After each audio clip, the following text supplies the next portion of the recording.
mga kapobre, mga kachakas. Harvest po ako ng aking mga chili. Mag-segregate na po ako. May itanom na nako, tapos karing hilaw, tapos hinog. Ayan, 2 baskets of chili. Kay para ni sa ipalit og diapers akong lola. Actually 300 per kilo, tapos basta season nga ni kay maratuhon lang ipalit. May na lang ni 200 1 kilo.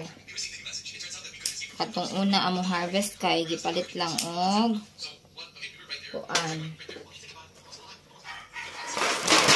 300 pesos kay 150 ang kilo.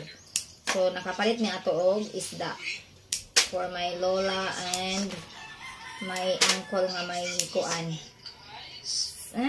mild stroke. Ngayon naman pagmahalin ni para sa diaper.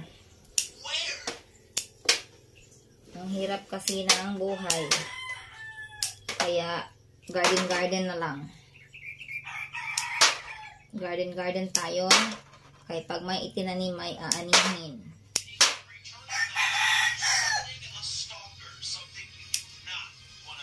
Yan lang ang buhay.